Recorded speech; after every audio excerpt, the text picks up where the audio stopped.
कि मन की पत्नी है मणि। क्या? मन है पति और मणि है पत्नी। और पति का मन पत्नी में स्वाभाविक लगा ही रहता है। जहाँ पत्नी जाए वहीं पति जाते हैं, जो पत्नी करे वही पति को भाता है। तो इस तरह से अगर आप अपने मन को भगवान शंकर में लगाना चाहते हैं, राम कृष्ण विष्णु शिव में जहाँ आपकी निष्ठा हो, यहाँ तो शिव पुराण इसलिए शिव की ही बात करनी है ना भाई।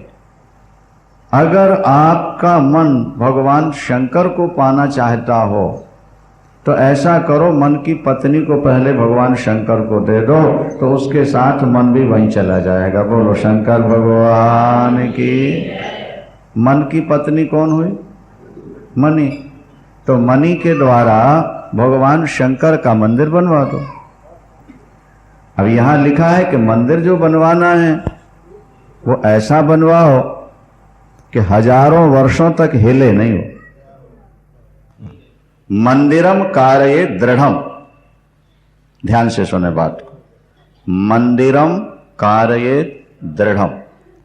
मंदिर जो बनवाया जाए वो दृढ़ होना चाहिए, माने मजबूत होना चाहिए। इसलिए प्राचीन काल में ज्यादातर मंदिर पत्थरों के बनाए जाते थे। आप देखते हो पत्थरों को ज्वाइंट करके वो लगा।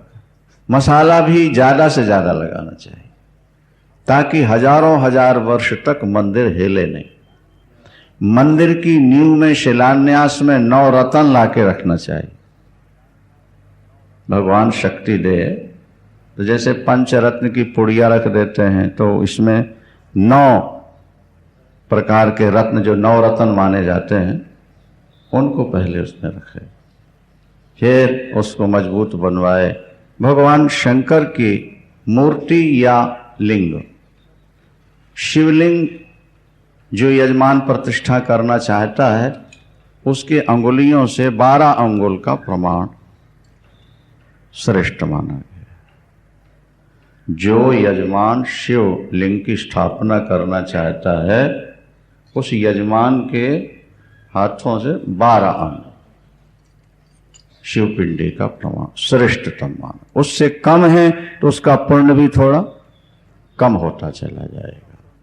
यदि घर में आपको मूर्ति रखनी है, वो शिवलिंग रखना है, तो फिर एक अंगुष्ठ प्रमाण शास्त्र कहते हैं। भगवान शंकर की पिंडी कितने अंगुष्ठ प्रमाण आपके होना चाहिए। बोलिए शंकर भगवान। मूर्ति आपको रखनी है तो मूर्ति के लिए तो कोई विशेष वो नहीं है। अच्छा, शिवलिंग अगर बड़े से बड़ा मिले तो और ज्यादा लाभ है, माने 12 अंगुल से अधिक लंबा है, ऊंचाई है, तो उसमें कोई नुकसान नहीं है, पर कम से कम इतना होना चाहिए मंदिर में पूजन करने के लिए। शिवलिंग की प्रतिष्ठा जिसने कर दी उसका ज्योति से संबंध जुड़ गया, उसका परम तत्व से संबंध जुड़ गया। मूर्ति की स्थापना भी की जा सकती है और मूर्ति का पूजन भी है। मूर्ति का पूजन और शिवलिंग का पूजन, ये दोनों। अब पूजन कैसे हो, क्या हो, उस पर थोड़ा सा विचार यहाँ है।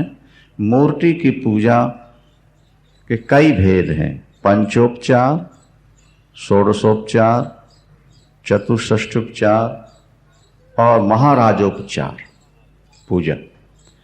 पूजा भी एक बहुत बड़ी साधना है। पूजा 2 अक्षर है ना, पूजा। तो पूर शब्द का अर्थ है ऐश्वर्य, लक्ष्मी, सुख, संपत्ति, और जा का अर्थ है प्राप्ति। जिसके द्वारा ऐश्वर्य, सुख और संपत्ति का जन्म होता हो, प्राप्ति होती हो, उसका नाम हुआ पूजा। पू शब्द का अर्थ है ऐश्वर्य, सुख, शांति, लक्ष्मी, और जा शब्द का अर्थ जन्म। पूजा हुआ ना, पूजा। तो जिसकी पूजा करने से सुख, संपत्ति, ऐश्वर्य की प्राप्ति हो, ईश्वर तत्व का प्रबोध हो, उसका नाम है पूजा। इसलिए अपने घर में पूजन जरूर करना चाहिए। यदि मंदिर समीप में है, मूर्तियां हैं, तो मंदिर में जाकर के पूजा कर लो। पूजा अनादिकाल से चली आ रही है। भगवान शंकर की सभी देवताओं की पूजा है। तो भगवान शंकर की पूजा कम से कम पंचोपचार, किसी भी देवता की पूजा, आप कहीं मंदिर में जाते हैं या घर में आप पूजा करना चाहते हैं तो 5 चीजें तो कम से कम चढ़ाई दीजिए। गंध, पुष्प, धूप, दीप, नैवेद्य। कितने हो गए? गंध, पुष्प, धूप, दीप और नैवेद्य। यदि शिवलिंग के समीप आप पहुंचे हैं तो फिर जलधारा। जलधारा शिव प्रिया। भगवान शंकर को जल की धारा बहुत प्रिय है। उनकी पूजन में प्रधानता है जल की। जल जरूर चढ़ाइए भगवान शंकर की पूजा में।